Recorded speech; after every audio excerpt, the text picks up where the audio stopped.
Hello வணக்கம் aspirants, welcome to today's class. So இன்றைக்கி நம்ம பார்க்க போகிற டாபிக் பார்த்திங்கன்னா சிட்டிசன்ஷிப். ரொம்ப இம்பார்ட்டண்ட்டான ஒரு டாபிக், எக்ஸாம் பாயிண்ட் ஆஃப் வியூவில் ரொம்ப இம்பார்ட்டண்ட். உங்களுக்கு கரண்ட் அஃபேர்ஸ் புரியணும் அப்படின்னா நீங்கள் இந்தியன் பாலிட்டியில் இருக்கிற அனைத்து டாப்பிக்லேயும் உங்களுக்கு நல்ல ஒரு ஃபவுண்டேஷன் இருந்தால் உங்களுக்கு கரண்ட் அஃபேர்ஸ் பாலிட்டிக்கு கனெக்டடாக இருக்கிற கரண்ட் அஃபேர்ஸ் எல்லாமே நல்லபடியாக புரியும். ஓகேவா? ஸோ வீடியோ ஸ்டார்ட் பண்ணுறதுக்கு முன்னாடி ஒரு சின்ன அட்வைஸ் ஆர் ஒரு நோட்டீஸ் மாதிரி சொல்கிறேன். தட் இஸ், இது மட்டும் போதுமா அப்படின்னு கேட்டிங்கன்னா கண்டிப்பாக கிடையாது. இது ஒரு கிராஷ் கோர்ஸ். ஸோ இது ஒரு ரிவிஷன் மெட்டீரியல். நல்லா படித்தவங்களுக்கு ரிவிஷன் பண்ணுறதுக்கு நல்லா ஈஸியாக இருக்கும். ஒன்றுமே தெரியாதவங்களுக்கும் சூப்பர்ஃபிஷியல் ஓவரால் வியூ கொடுக்கும் உங்களுக்கு, இந்தியன் பாலிட்டி எப்படி படிக்கணும், என்னென்ன டாபிக்ஸ் இருக்குது அப்படின்னு சொல்லிட்டு. ஓகேவா? ஸோ இன்னும் டைம் வேஸ்ட் பண்ணாமல் let's get into the class. Okay, so citizenship அப்படின்னா என்ன? ஒரு கண்ட்ரியோட, ஒரு நாட்டோட குடிமகனாக இருக்கிறீங்களா இல்லையா அப்படின்னு செக் பண்ணிக்கோங்க. ஓகேவா? ஸோ சிட்டிசன்ஷிப்னா குடிமகன், சிட்டிசனாக இருக்கீங்க. சிட்டிசன்ஷிப்பை நீங்கள் எப்படிலாம் வாங்கலாம், ஒரு நாட்டோட நீங்கள் குடிமகனாக எப்படிலாம் சிட்டிசன்ஷிப் அலோகேட் பண்ணுறாங்க, கொடுக்குறாங்க, என்ன பண்ணால் உங்களோட சிட்டிசன்ஷிப் கேன்சல் ஆகிடுது, அதை பற்றி பார்ப்போம். சரியா? So first point, citizenship defines a legal membership of a person in a state. So ஒரு பர்டிகுலர், இங்கே ஸ்டேட் அப்படின்னு சொல்கிறது என்னது, கண்ட்ரி தான் சொல்கிறாங்க, நாட்டை சொல்கிறாங்க. சரியா? ஸோ நீங்கள் ஒரு நாட்டோட லீகல் மெம்பர் இருந்தீங்கன்னா நீங்கள் அந்த நாட்டோட சிட்டிசன் அப்படின்னு அர்த்தம். சரியா? ஸோ நான் இந்தியாவோட லீகல் மெம்பராக இருக்கேன் அப்படின்னா நான் என்னது, நான் இந்தியாவோட சிட்டிசனாக இருக்கேன் அப்படின்னு சொல்லலாம். ஓகேவா? ஸோ லீகல் மெம்பர்னா என்ன மேம் அப்படின்னா, நான் எனக்குன்னு ஒரு சில ரைட்ஸ் இருக்குது இந்த நாட்டுக்குள்ளே. நான் ப்ராப்பர்ட்டியை வாங்கலாம், நான் பிஸ்னஸ் பண்ணலாம், நான் படிக்கலாம், நான் எலெக்ஷனில் நான் ஓட் செய்யலாம். எனக்குன்னு ஒரு சில ரைட்ஸ், உரிமைகள் நான் இந்த நாட்டில் கொண்டாடலாம். அந்த மாதிரியான ஒரு அத்தாரிட்டி இருக்கிறது தான் என்னது, சிட்டிசன்ஷிப் அப்படின்னு சொல்லுவோம். சரியா?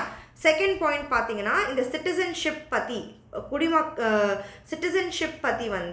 ஆர்டிக்கல் 5லேருந்து ஆர்டிக்கல் 7 வரைக்கும் இந்தியன் கான்ஸ்டியூஷனில் பேசுகிறாங்க. சரியா? ஸோ எந்த ஆர்டிக்கல்லாம் சிட்டிசன்ஷிப் பற்றி பேசுது? Article 5 to article 11, part 2 of the constitution. இதெல்லாம் ஞாபகம் வச்சுக்கணுமா மேம் கேட்டால் ஆமாம், கண்டிப்பாக ஞாபகம் வச்சுக்கணும். உங்களுக்கு ஃபேக்சுவல் கொஷின்ஸ் மேட்ச் த ஃபாலோவிங்லலாம் கேட்குறதுக்கு சான்சஸ் இருக்குது. மூணாவது point, only citizen enjoy fundamental rights fully. இது ரொம்ப இம்பார்ட்டண்ட் பாயிண்ட். ஓகேவா? நம்ம நாட்டில் ஒரு ஃபாரினர் வந்திருக்காரு. ஓகேவா? அவரால் எல்லா ஃபண்டமெண்டல் அடிப்படை உரிமைகள் கொண்டாட முடியுமா, யூஸ் பண்ண முடியுமா அப்படின்னு கேட்டிங்கன்னா கிடையாது. அவர் ஓட் பண்ண முடியாது. அவர் என்னென்ன பர்டிகுலர் ரைட்ஸ் சிட்டிசன்ஸ்க்கு மட்டும் இருக்குதோ அது அவரால் யூஸ் பண்ணிக்க முடியாது. ஓகேவா?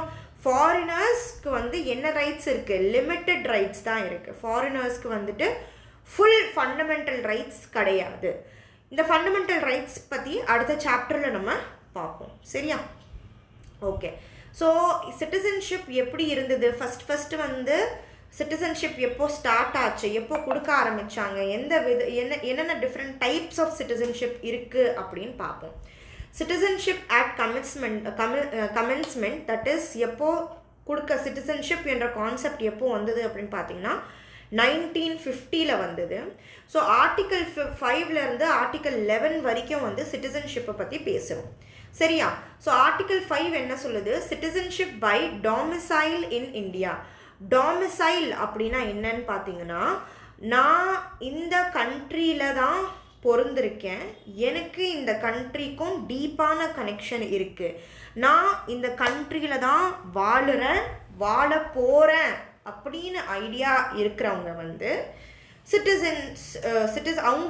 சிட்டிசன்ஷிப் பை டாமிசைல் கிடச்சிருக்கு அப்படின்னு அர்த்தம். டாமிசைல்னா, ஃபார் எக்ஸாம்பிள், என்கிட்ட என்னோட ஓன் ப்ராப்பர்ட்டி இருக்குது இந்த கண்ட்ரியில் அப்படின்னா நான் என்னவா இருக்கேன், சிட்டிசன் பை டாமிசைல்னு இருக்கேன். சரியா?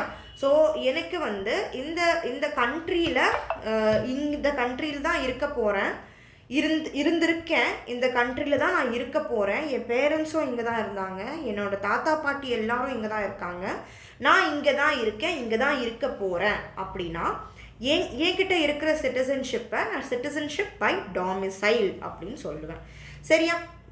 பாருங்கள், ஓகே, வசிப்பிடம் அப்படின்னு சொல்லுவேன் இல்லையா, இருக்கிறேன், ரெசிடென்ட், அங்கேயே தான் இருப்பேன் அப்படின்னு இருக்கிறவங்க வந்து சிட்டிசன்ஷிப் பை டாமிசைல் அப்படின்னு சொல்லுவோம். ஆர்டிகல் 6 என்ன சொல்லியிருக்காங்கன்னா, citizenship for migrants from Pakistan to India. So பாகிஸ்தான்ல இருந்து இந்தியாவுக்கு வந்த மைக்ரன்ஸ்க்கு சிட்டிசன்ஷிப் கொடுக்கறதுக்கு அத்தாரிட்டி கொடுக்குற ஆர்டிக்கல் எது? ஆர்டிக்கல் 6. சரியா? ஸோ பாகிஸ்தான்ல இருந்து இந்தியாவுக்கு வந்த மக்களுக்கு சிட்டிசன்ஷிப் உண்டு அண்டர் ஆர்டிக்கல் 6. அடுத்தது ஆர்டிக்கல் 7, சிட்டிசன்ஷிப் வந்து டெர்மினேட் பண்ணுறாங்க. ஓகேவா? டெர்மினேட் பண்ணுறாங்க. யாருக்கு டெர்மினேட்னா என்னது? ஃபினிஷ், கட் பண்ணுறது, சிட்டிசன்ஷிப்பை எடுத்துக்கிறது. ஓகேவா? யாரோட சிட்டிசன்ஷிப்பை எடுத்துக்கிறாங்க? இந்தியாவில் இருந்து பாகிஸ்தானுக்கு போன மக்களோட சிட்டிசன்ஷிப்பை டெர்மினேட் பண்ணுறாங்க அண்டர் ஆர்டிக்கல் 7. அடுத்த பாயிண்ட் வந்து article 8, person of Indian origin residing abroad could register for citizenship. ஓகேவா? Could register as citizens. சரியா? ஸோ அப்ராடில் இருக்காங்க, அப்ராடில் படிக்கிறாங்களோ, அப்ராடில் வேலை செய்கிறாங்களோ, பட் ஆனால் அவங்க வந்து இந்தியன் ஒரிஜின்னா அவங்க அம்மா அப்பா இல்லைன்னா அவங்களோட தாத்தா பாட்டிலாம் வந்து இந்தியன்ஸ் தான். இவங்க வந்து அப்ராட்க்கு போயிருக்காங்க, அப்ராடில் இருக்காங்க. எந்த கண்ட்ரியில் இருக்காங்களோ அந்த கண்ட்ரியோட அவங்களுக்கு சிட்டிசன்ஷிப் இல்லை. அந்த மாதிரியான சிட்டிசன்ஸ் வந்து இந்தியாவில் சிட்டிசன்ஷிப் வாங்கலாம். மேபி ஃபார் எக்ஸாம்பிள் பார்த்தீங்கன்னா, என்னோட அம்மா அப்பா வந்து எல்லாம் இந்தியன்ஸ். ஓகேவா? எங்கள் அப்பா வந்து வேலைக்காக துபாய்க்கு போனாருன்னு வச்சுக்கோங்க. நான் துபாயில் பிறந்தேன். ஓகேவா? பட் எங்கள் அப்பா கிட்டேயும் துபாய் சிட்டிசன்ஷிப் கிடையாது, எனக்கும் துபாய் சிட்டிசன்ஷிப் இல்லை, கொடுக்கலை. ஃபார் எக்ஸாம்பிள், நான் இங்கே பிறந்தேன், அதுக்கப்புறம் பிறந்து ஒரு 10 நாளில் நான் துபாய்க்கு போயிட்டேன். ஓகேவா? அங்கேயே தான் நான் படிக்கிறேன், அங்கேயே தான் நான் வேலை செய்கிறேன்னு வச்சுக்கோங்க. என்கிட்ட வந்து துபாயோட சிட்டிசன்ஷிப் இல்லை, ஆனால் நான் வாழ்கிறது எல்லாமே துபாய். ஆனால் எங்கள் அம்மா அப்பா பிறந்து வளர்ந்ததெல்லாம் இந்தியா அப்படின்னா நான் இந்தியன் சிட்டிசன்ஷிப்புக்கு ரெஜிஸ்டர் பண்ணலாம். ஓகேவா? ஏன்? என்னோட ஒரிஜின், என்னோட பேரண்ட்ஸ் எங்கேருந்து இருக்காங்க? இந்தியாவிலேருந்து இருக்காங்க. அண்ட் என்கிட்ட மற்ற கண்ட்ரியோட சிட்டிசன்ஷிப் இல்லை அப்படின்னா நான் இந்தியன் சிட்டிசன்ஷிப்காக ரிஜிஸ்டர் பண்ணலாம் அண்டர் ஆர்டிக்கல் 8. புரியுதா? ஓகே. அடுத்தது வந்து ஆர்டிக்கல் 9. இதெல்லாம் பார்த்தீங்கன்னா கம்ப்ளீட் ஆர்டிகல்ஸோட வேர்ட்ஸ் கிடையாது. ஆர்டிக்கல் 8, 9 இதெல்லாம் வந்து லக்ஷ்மிகாந்தில் கிளியராக ஃபுல் வேர்ட்ஸோட ஆர்டிகல்ஸை வந்து எக்ஸ்பிளைன் பண்ணியிருக்காங்க. பட் நான் இங்கே நோட்ஸில் வந்து அந்த ஆர்டிகல்ஸோட மீனிங் மட்டும்தான் கொடுக்குறேன் உங்களுக்கு. அந்த ஆர்டிக்கலில் என்ன இருக்குன்னு மட்டும்தான் சொல்லித்தரேன். சரியா? ஓகே. ஸோ ஆர்டிக்கல் 9 என்ன சொல்கிறாங்கன்னா, நோ டியூவல் சிட்டிசன்ஷிப் அப்படின்னு சொல்கிறாங்க. தட் இஸ், என்கிட்ட 2 நாட்டோட சிட்டிசன்ஷிப் இருக்கக்கூடாது. ஓகேவா? இப்போது இங்கே இருக்கிறவங்க, இங்கே பிறந்தவங்க, இங்கே தான் இருந்தவங்க ஃபாரின் கண்ட்ரியில் போய் ஃபாரின் சிட்டிசன்ஷிப் வாங்கிட்டாங்க அப்படின்னா ஆட்டோமேட்டிக்காக அவங்களோட இந்தியன் சிட்டிசன்ஷிப் என்ன ஆகிடும்? எண்ட் ஆகிடும். ஓகேவா? So Indian citizenship ends, foreign citizenship வாங்கிட்டாங்க அப்படின்னா. ஆர்டிக்கல் 10 என்ன பேசுதுன்னா, continuance of citizenship rights until law changes. ஓகேவா? ஸோ ஒரு நாட்டோட நான் குடிமகனாக இருந்தால் எனக்கு கொடுத்துருக்கிற அனைத்து உரிமைகள் வந்து நான் கொண்டாடலாம். எப்போ வரைக்கும் நான் கொண்டாடலாம்னா, ஏதாவது ஒரு சட்டத்தில் சேஞ்ச் வர வரைக்கும் நான் கொண்டாடலாம். இப்போ ஃபார் எக்ஸாம்பிள், சட்டம் ஏதாவது வந்திருக்கு, என்னோடய ஃபண்டமெண்டல் ரைட்ஸை சேஞ்ச் பண்ணுற மாதிரி சட்டம் வந்திருக்கு, பாஸ் ஆயிடுச்சு அப்படின்னா அந்த என்ன சேஞ்சஸ் நடந்திருக்கோ அந்த சேஞ்சஸை நான் அடாப்ட் பண்ணிக்கணும். ஓகேவா? ஸோ எப்போ வரைக்கும் நான் வந்து என்னோட உரிமைகளை கொண்டாடலாம், சட்டம் வந்து அந்த உரிமையை சேஞ்ச் பண்ணுற வரைக்கும் நான் அதை யூஸ் பண்ணிக்கலாம் அப்படின்னு சொல்கிறாங்க. ஓகே, சிட்டிசன்ஷிப் ரைட்ஸு எப்போ வரைக்கும் நான் யூஸ் பண்ணலாம், ஏதாவது ஒரு லா வந்து சேஞ்ச் பண்ணுற வரைக்கும் நான் யூஸ் பண்ணிக்கலாம் அப்படின்னு சொல்கிறாங்க ஆர்டிக்கல் 10ல். ஆர்டிக்கல் 11ல் வந்து parliament empowered to regulate citizenship by law. Okay, so அப்படின்னா என்ன அப்படின்னு பார்த்தீங்கன்னா, நான் வந்து சிட்டிசன்ஷிப்னா என்னென்ன, தட் இஸ் இப்போ நம்ம பேசுகிறோம் இல்லையா, டியூவல் சிட்டிசன்ஷிப் இருக்கக்கூடாது, யார் வந்து இந்தியாவோட சிட்டிசன், டாமிசைலாக இருக்கிறவங்க வந்து இந்தியாவோட சிட்டிசன், நீங்கள் இந்த மாதிரி பாகிஸ்தான்லேருந்து இந்தியாவுக்கு வந்தவங்க வந்து ரிஜிஸ்டர் பண்ணியிருந்தால் அவங்க சிட்டிசனாக மாறலாம், இந்த மாதிரி ரூல்ஸ்லாம் இருக்கு இல்லையா. இந்த சிட்டிசன்ஷிப்க்கு கீழே இருக்கிற இந்த சட்டங்கள் எல்லாமே பார்த்தீங்கன்னா பார்லிமெண்ட் வந்து சேஞ்ச் பண்ணுறதுக்கு, பாராளுமன்றத்துக்கு உரிமை இருக்குது அப்படின்னு சொல்கிறது தான் ஆர்டிக்கல் 11. ஓகேவா, அதனால தான் இப்போ நிறைய இந்த ரூலிங் கவர்மெண்ட் வந்து நிறைய சிட்டிசன்ஷிப்க்கு கீழே சேஞ்சஸ், அமெண்ட்மெண்ட்ஸ் கொண்டு வருது. எந்த ஆர்டிக்கலுக்கு பேசிஸில் வந்து சிட்டிசன்ஷிப்பில் வந்து இந்த ரூலிங் கவர்மெண்ட் நிறைய சேஞ்சஸ் கொண்டு வருது இல்லையா, எந்த ஆர்டிக்கலுக்கு கீழே அவங்க கொண்டு வராங்க, ஆர்டிக்கல் 11க்கு கீழே கொண்டு வராங்க. ஏன் ஆர்டிக்கல் 11 வந்து பார்லிமெண்ட்டுக்கு பவர் கொடுத்துருக்கு, நீ வந்து பில் பாஸ் பண்ணி சட்டத்தை கொண்டு வரலாம், எது மேலே சட்டத்தை கொண்டு வரலாம், சிட்டிசன்ஷிப் மேலே சட்டத்தை கொண்டு வரலாம் அப்படின்னு சொல்லிட்டு article 11 of the Indian constitution rights கொடுத்துருக்கு, பவர் கொடுத்துருக்கு, தட் இஸ் பார்லிமெண்ட்டுக்கு பவர் கொடுத்துருக்கு. சரியா, ஸோ இந்த ஆர்டிகல்ஸ்லாம் நீங்கள் டீப்பாக நல்லா புரிஞ்சு வச்சுருக்கணும். ஏன்னா மேட்ச் த ஃபாலோயிங்கில் தான் மோஸ்ட்டாக வந்து ஆர்டிகல்ஸோட நம்பர் கொடுத்துருவாங்க, இங்கே வந்து அந்த ஆர்டிக்கல் என்ன டிஸ்கிரைப் பண்ணுதுன்னு ஒரு சைடு கொடுத்துருவாங்க, நீங்கள் வந்து அது கரெக்டாக மேட்ச் பண்ணணும். அந்த மாதிரி வந்து நிறைய ப்ரிலிம்ஸ் கொஷின்ஸ் வந்து வருது. அதுவும் இல்லாமல் மெயின்ஸ் பாயிண்ட் ஆஃப் வியூவில் நிறைய கொஸ்டின்ஸ் வந்து சிட்டிசன்ஷிப் மேலே வரும்.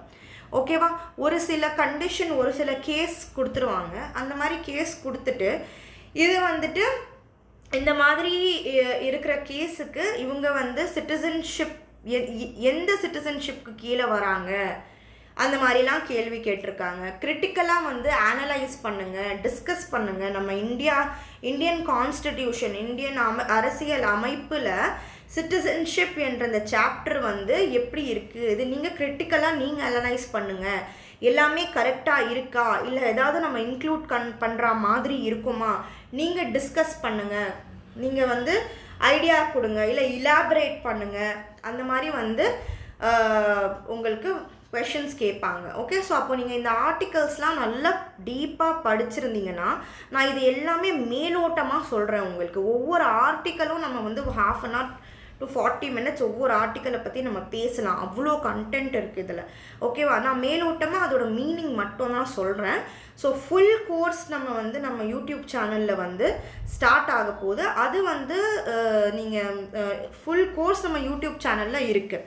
ஓகேவா, அது நீங்கள் ஃபாலோ பண்ணிகிட்டே வந்தீங்கன்னா உங்களுக்கு எவ்ரிதிங் இன் டீட்டெயில் நீங்கள் பார்க்கலாம்.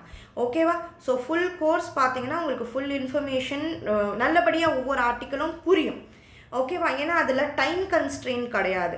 இப்போ இந்த கிராஷ் கோர்ஸில் வந்து சீக்கிரமாக நம்ம கம்ப்ளீட் பண்ணணும், அதனால மேலோட்டமாக எல்லாமே சொல்கிறேன். சரியா, ஸோ இந்த மாதிரி மெயின்ஸ் பாயிண்ட் ஆஃப் வியூலேயும் சிட்டிசன்ஷிப் மேலே நிறைய கொஷின்ஸ் வரும். ஸோ அதனால் இந்த கொஞ்சம் டீப்பாக இந்த டாபிக் வந்து குரூப் 1 குரூப் 2 ப்ரிப்பேர் பண்ணுறவங்க படிச்சுக்கோங்க. ஓகேவா, குரூப் 2A வந்து நிறைய என்ன சொல்கிறது, என்னது டீப்பான கொஷின்ஸ் குரூப் 2A மெயின்ஸ்லேயும் கேட்கலாம் இந்த பர்டிகுலர் டாபிக்ஸில் இருந்து. ஸோ அதனால் டீப்பான இன்ஃபர்மேஷன் கெயின் பண்ணிக்கோங்க. ஓகேவா, அடுத்தது ஓகே, எப்படிலாம் வந்து நம்ம சிட்டிசன்ஷிப்பை வாங்கலாம் அப்படின்னு சொல்கிறாங்க. எந்த ஆக்டுக்கு கீழே சிட்டிசன்ஷிப் கொண்டு வந்தாங்க, சிட்டிசன்ஷிப் ஆக்ட் ஆஃப் 1955. ஓகேவா, இதுக்கு கீழே தான் வந்து எப்படிலாம் ஒரு குடிமகனாக ஆக முடியும் அப்படின்னு சொல்கிறாங்க. Citizenship by birth. ஸோ இங்கேயே நான் பிறந்திருக்கேன் அப்படின்னா நான் இந்தியாவோட சிட்டிசன் தான். பட் ஒவ்வொரு வருஷத்துக்கும் ஒரு சில வருஷத்துக்கு அப்புறம் வந்து கண்டிஷன்ஸ் வேரி ஆகிட்டே இருக்கும். தட் இஸ் ஃபார் எக்ஸாம்பிள் நீங்கள் 1950 பிறந்திருக்கீங்கன்னா உங்களுக்கு ஒரு சில கண்டிஷன் இருக்கும். தட் இஸ் உங்கள் அப்பா உங்கள் அம்மா 2 பேருமே வந்து இந்தியன் சிட்டிசனாக இருக்கணும். அப்போது தான் நீங்கள் இந்த வருஷத்துக்குள்ளே பிறந்திருந்தீங்கன்னா நீங்கள் வந்து இந்தியன் சிட்டிசன் அப்படின்னு சொல்லிட்டு. அதே மாதிரி கண்டிஷன்ஸ் வந்து 1987 அப்புறம் பிறந்தவங்களுக்கு மாறும். அதே மாதிரி 2003 அப்புறம் பிறந்தவங்களுக்கும் மாறும். ஸோ கண்டிஷன் வந்து மாறிட்டே இருக்குது. 1950, 1987, 2003 இந்த மாதிரி இந்த வருஷத்துக்கு அப்புறம் பிறந்தவங்களுக்கு என்ன கண்டிஷன் அப்படின்னு கண்டிஷன்ஸ் வந்து மாறிக்கிட்டே இருக்கும். ஓகேவா? ஆல்ரைட். ஸோ அது என்ன கண்டிஷன் அப்படின்னு பார்த்தீங்கன்னா அது நம்ம வந்து டீப்பாக படிக்கும் போது தெரியும். ஓகே, ஏன்னா பெருசாக நம்ம எக்ஸ்பிளைன் பண்ணிட்டு இருக்கிற மாதிரி இருக்கும். அடுத்தது வந்து citizenship by descent. That is நான் வந்து வெளிநாட்டில் பிறந்திருக்கேன், பட் என் பேரண்ட்ஸ்க்கு கிட்ட இந்தியன் சிட்டிசன்ஷிப் இருக்குது அப்படின்னா நானுமே என்னது இந்தியன் சிட்டிசன் தான். ஆனால் எந்த மாதிரியான இந்தியன் சிட்டிசன் பை டெசன்ட் அப்படின்னு சொல்லுவோம். சரியா? அடுத்தது வந்து பை ரெஜிஸ்ட்ரேஷன். ஃபார் எக்ஸாம்பிள் நான் வந்து ஒரு இந்தியனை மேரி பண்ணிக்கிட்டேன் அப்படின்னா நானும் இந்தியன் அந்த மாதிரி. அதுக்கப்புறம் PIO person of Indian origin. So நான் வந்து என்னோட தாத்தா பாட்டி எல்லாமே இந்தியன்ஸ், ஆனால் நான் வெளிநாட்டில் தான் இருக்கேன் அப்படின்னா நான் என்ன பண்ணலாம்? நான் ரெஜிஸ்ட்ரேஷன் மூலமாக இந்தியன் சிட்டிசன்ஷிப்பை வாங்கலாம். PIO அப்படின்னா person of Indian origin. Okay, so person of Indian origin அப்படின்னா நான் ரெஜிஸ்ட்ரேஷன் மூலமாக இந்தியன் சிட்டிசன்ஷிப்பை வாங்கலாம். அடுத்தது சிட்டிசன்ஷிப் பை நேச்சுரலைசேஷன். நான் ஃபாரினர், ஆனால் வந்து நான் 11 வருஷத்துக்கு கண்டினியூஸாக வந்து இந்தியாவில் தான் ரிசைட் பண்ணுறேன், தங்குறேன் அப்படின்னா நான் நேச்சுரலைசேஷன் மூலமாக இந்தியன் சிட்டிசன்ஷிப்பை வாங்கலாம். ஓகேவா? Citizenship by incorporation of territory. For example India வந்து வெளிநாட்டோட ஒரு சில பகுதியை வந்து இந்தியா வாங்கிருச்சு அப்படின்னா, ஃபார் எக்ஸாம்பிள் பாகிஸ்தானோட ஒரு சில ஏரியா வந்து இந்தியா வந்து வாங்கிருச்சு.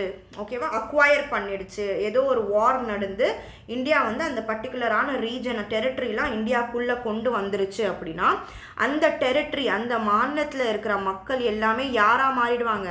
இந்தியன் சிட்டிசன்ஸாக மாறிடுவாங்க. ஸோ இந்த மாதிரி மாறுறது என்னது?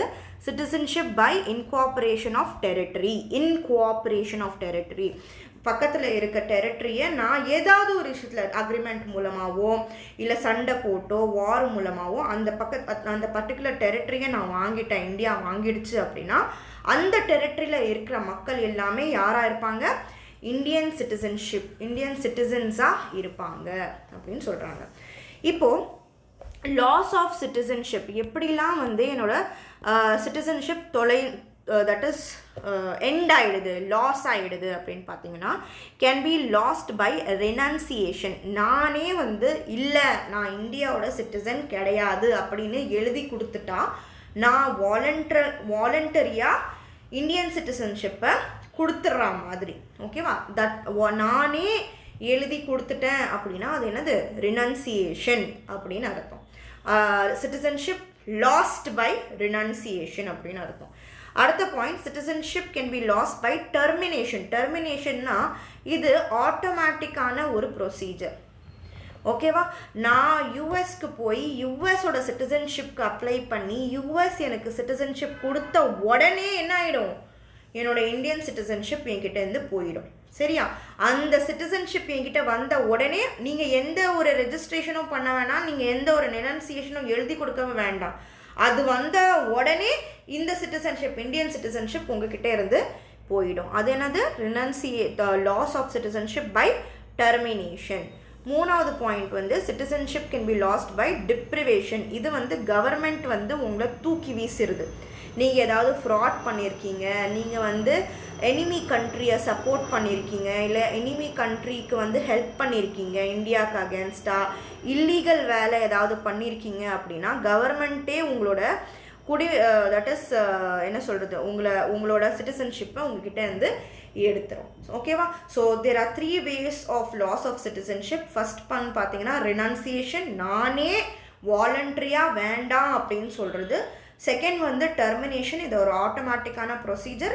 வேறு நாட்டில் நான் ரிஜிஸ்டர் சிட்டிசன் ஆன உடனே என்னோடய இந்தியன் சிட்டிசன்ஷிப் என்கிட்டேருந்து போயிடும். இல்லைனா நான் ஏதாவது ஃப்ராடு, இல்லீகல் வேலை, ஏதாவது வந்து துரோகமான வேலையெல்லாம் பண்ணால் என்னோடய சிட்டிசன்ஷிப் என் கையிலேருந்து போயிடும். ஓகேவா? இதுதான் லாஸ் ஆஃப் சிட்டிசன்ஷிப். ஓகேவா? Special points with regards to citizenship பார்த்தீங்கன்னா, இந்தியா பார்த்தீங்கன்னா சிங்கிள் சிட்டிசன்ஷிப், இது நம்ம முன்னாடியே நம்ம பேசணும். யுனைடெட் கிங்டமோட இந்த ஃபீச்சரை வந்து இந்தியா எடுத்திருக்கு. யுனைடெட் கிங்டம்லேயும் என்னது சிங்கிள் சிட்டிசன்ஷிப் தான். But united states of America USA வந்து டியூவல் சிட்டிசன்ஷிப் ஃபாலோ பண்ணுது. ஓகேவா? அடுத்த பாயிண்ட் பார்த்தீங்கன்னா overseas citizens of India. Overseas citizens of India OCI. ஓகேவா? இவங்க வந்து not fully citizens. Okay, but இவங்களுக்கு வந்துட்டு இவங்களுக்கு ஒரு சில ரைட்ஸ் இருக்குது. என்ன அப்படின்னா, அவங்க அதிகமாக ட்ராவல் பண்ணலாம், அவங்க வந்து ப்ராப்பர்ட்டி எல்லாமே வாங்கிடலாம் இந்தியாவில். ஓகே, இந்த மாதிரியான ஒரு சிட்டிசன்ஷிப்பும் இந்தியா கொடுக்குது. ஓகே, பட் அவங்களுக்கு வந்து ஃபுல்லாக ஃபண்டமெண்டல் ரைட்ஸ்லாம் கிடையாது. பட் அவங்களுக்கு ஒரு சில லிமிட்டட் ரைட்ஸ் மட்டும்தான் இருக்குது OCI கேட்டகரியில் இருக்கிற பீப்புளுக்கு. ஓகேவா? முழுமையான சிட்டிசன்ஸ் கிடையாது.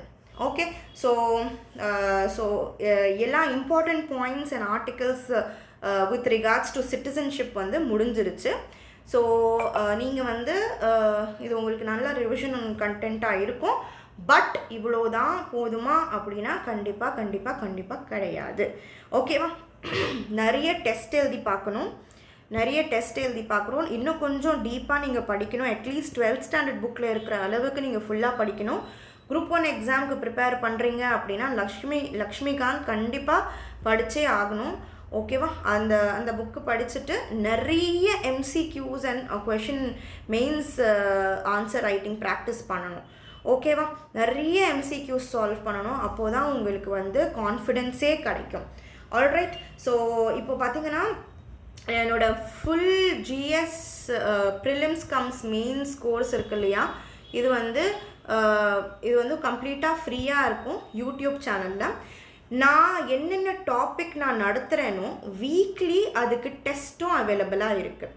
ஓகேவா? ஃபார் எக்ஸாம்பிள், நான் மண்டேல ஒரு 4-5 கிளாஸ் வந்து சமச்சீர் கல்வி ஃபுல் அண்ட் ஃபுல் நம்ம வந்து அந்த கோர்ஸில் ஃபுல் சமச்சீர் கல்வியை நம்ம ஃபுல்லாக தரோ லைன் பை லைன் சமச்சீர் கல்வியை கம்ப்ளீட் பண்ணுவோம்.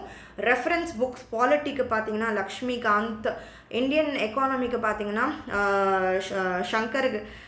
சங்கர் கணேஷ், ரமேஷ் சிங் அவங்களோட ரெஃபரன்ஸ் புக்கிலேருந்து இம்பார்ட்டண்ட் பாயிண்ட்ஸ் பார்ப்போம்.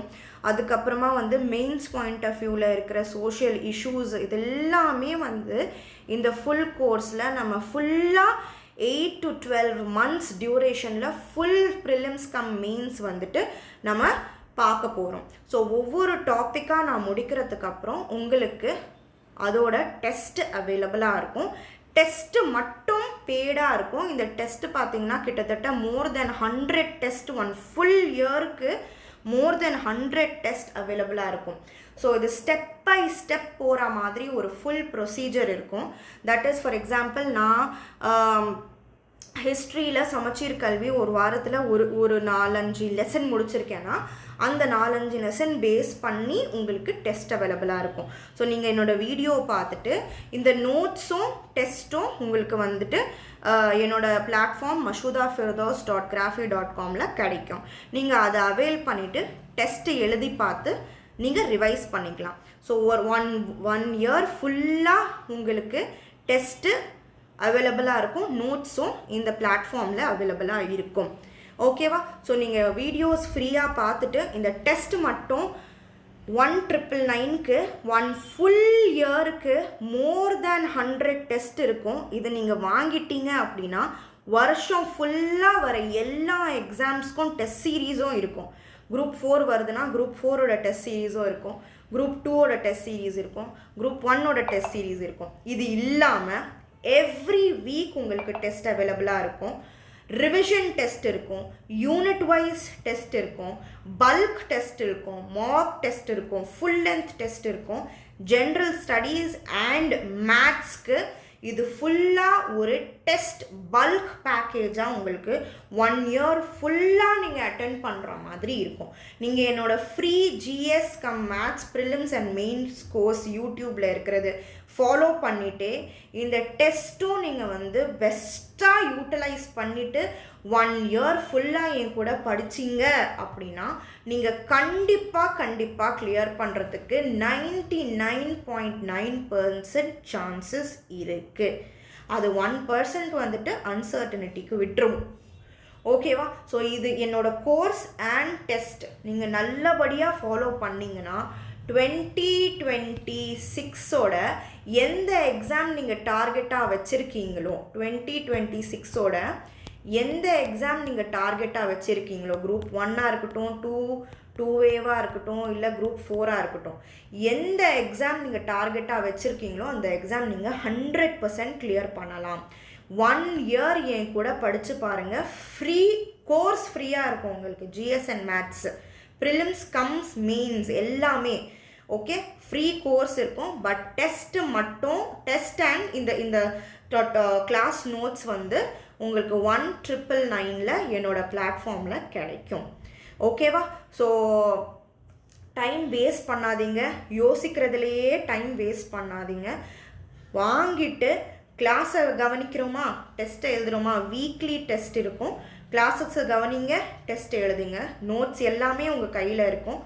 அதை ரீட் பண்ணிவிட்டு அதை நல்லா படிச்சுட்டு நீங்கள் டெஸ்ட் எழுதுங்க. அந்த மாதிரியே 1 full year நீங்கள் யூட்டிலைஸ் பண்ணிங்க அப்படின்னா, பெஸ்ட்டாக யூட்டிலைஸ் பண்ணிங்க அப்படின்னா நீங்கள் எந்த எக்ஸாமுக்கு டார்கெட் பண்ணுறீங்களோ அந்த எக்ஸாமை நீங்கள் ஈஸியாக க்ராக் பண்ண முடியும். சரியா? ஸோ டைம் வேஸ்ட் பண்ணாதீங்க. சக்ஸஸ்ஃபுல்லாக இருக்கிறவங்களுக்கும் சக்ஸஸ் கிடைக்காதவங்களுக்கும் இருக்கிற ஒரே டிஃப்ரென்ஸ் என்ன அப்படின்னா, டிசிப்ளினாக கன்சிஸ்டண்ட்டாக ஒர்க் பண்ணுறவங்க. ஓகேவா? ஒரு சில கேட்டகரி பீப்புள் என்ன பண்ணுவாங்க அப்படின்னா, யோசிச்சுட்டே இருப்பாங்க. ஓகே நம்ம வந்து இது முடிக்கட்டும், இது ஆகட்டும், இதுக்கப்புறம் பண்ணலாம், அதுக்கப்புறம் பண்ணலாம், ஒரு டெட்லைன் வச்சுட்டு அது க்ராஸ் பண்ணிட்டு பண்ணலான்னு யோசிச்சுட்டே ஒரு பர்ஃபெக்ட் டைமை சர்ச் பண்ணிக்கிட்டே நீங்கள் டைம் வேஸ்ட் பண்ணுவீங்க. ஓகேவா? ஆனால் சக்ஸஸ்ஃபுல்லாக இருக்கிறவங்க என்ன பண்ணுவாங்க தெரியுமா, something is better then nothing. நான் வந்து ஒரு 10 question படிக்கிறேன்னு நினைக்கிறேன், பட் என்னால் ஒரு கொஷின் தான் முடியுதுன்னா ஒரு கொஷினே correct, okay fine, that is enough அப்படின்னு சொல்லிட்டு ஏதோ ஒன்று பண்ணிக்கிட்டே நடந்துக்கிட்டே இருந்தால் தான் கோலை ரீச் பண்ண முடியும். ஓகே நம்ம வந்து இன்னைக்கு ஸ்டார்ட் பண்ணலாம், அப்படி நடக்கலாம், அந்த ரூட்டை எடுக்கலாம், இந்த ரூட்டை எடுக்கலாம், இப்போ பண்ணலாம் அப்போ பண்ணலான்னு யோசிச்சா டைம் தான் வேஸ்ட் ஆகும். பார்த்துக்கலாம், என்ன சேலஞ்சஸ் வருதோ பார்த்துக்கலாம். ஸ்டெப்பை எடுத்து நடந்துக்கிட்டே இருந்தால் தான் நம்ம வந்து ஏதோ ஒன்று அச்சீவ் பண்ண முடியும். ரொம்ப யோசிக்காதீங்க, ஸ்டார்ட் பண்ணுங்கள். கிளாஸஸை வந்து ரெகுலராக கவனிங்க. டெஸ்ட்டு வந்து ரெகுலராக அட்டென்ட் பண்ணுங்கள். முடிஞ்ச அளவுக்கு ப்ராக்டிஸ் ரிவிஷன் கொடுத்துக்கிட்டே இருங்க. ஒரு நாளில் 1 hour தான் முடியுதுன்னா போதும், 1 hour கொடுத்துக்கிட்டே இருங்க. டெஃபினட்டாக நீங்கள் வந்து உங்களோட கோலை ரீச் பண்ணுவீங்க. இப்போ நீங்கள் 2026 கோல் வச்சுருந்தீங்கன்னா நீங்கள் எந்த எக்ஸாம் நீங்கள் கோல் வைக்கிறீங்களோ அந்த எக்ஸாமை நீங்கள் கிராக் பண்ண முடியும். சரியா? ஸோ 1 year என் கூட படிங்க, டெஃபினட்டாக உங்களுக்கு நல்ல ரிசல்ட்ஸ் வரும். ஓகேவா? ஸோ ஏதாவது டவுட் இருந்துச்சுன்னா தயவு செஞ்சு என்னை கால் பண்ணுங்கள். உங்களுக்கு என்னோடய நம்பர் தெரியும், 9841727122. டிஸ்கிரிப்ஷனில் வாட்ஸ்அப் கம்யூனிட்டி லிங்க் கொடுத்துருக்கேன். அந்த கம்யூனிட்டி லிங்க்கை கிளிக் பண்ணி கம்யூனிட்டிலையும் ஜாயின் பண்ணிக்கோங்க. உங்களுக்கு ஃபர்தர் அப்டேட்ஸ் கிடைக்கும். All the best.